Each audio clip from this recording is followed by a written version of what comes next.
عظمت کے بارے میں نے آپ کو بتایا تھا کہ امام کی عظمت جو ہے وہ یہ ہے کہ یہ بندے اور خدا کا کھیل ہو رہا ہے، اس میں درمیان میں فوجیں نہیں ہیں، یہ بندے اور مالک کے درمیان بات ہو رہی ہے کہ اے میرے مالک، یہ تو نے اگر میرے ذمہ قرضہ لگایا ہے تو میں نے ادا کر دیا، اگر آپ نے یہ میرے ذمہ لگایا ہے یہ تو پھر میں آپ کے سامنے خوشی سے ادا کر رہا ہوں۔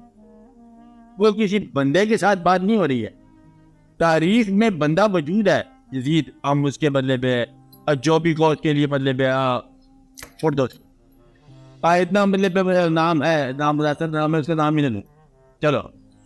لیکن یہ جو واقعہ ہو رہا ہے امام کی عظمت کا، آپ یہ بتاؤ کہ یہ واقعہ ہو رہا ہے اللہ تعالیٰ کے اپنے حکم کے مطابق تسلیم و رضا والوں کو کسی ایسے مقام سے گزارنا جو ہے مقام دیکھنے والوں کے لیے ایک خوبصورت مقام۔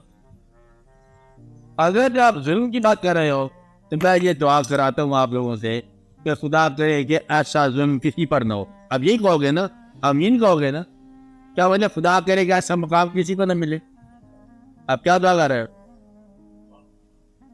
آپ دعا کرا رہے تھے کہ خدا کرے کہ یہ مقام عام ہو۔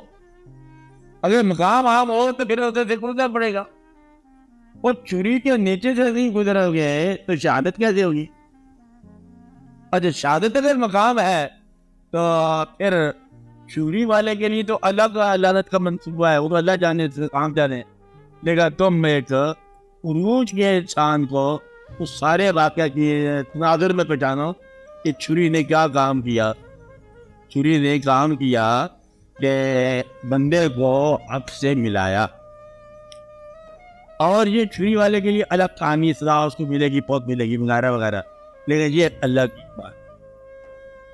تاریخ کے عالم میں اسلام میں ایک واحد مقام تھا شہادت عظمیٰ کا، مکمل مقام، جس کی اپنی الگ ٹرم ہے کہ یہ اللہ تعالیٰ نے ایک خاص مقام رکھا ہوا تھا کہ یہ مقام دنیا کو بتانا کہ اسلام کے اندر کس قسم کے اشعار ہو سکتے ہیں۔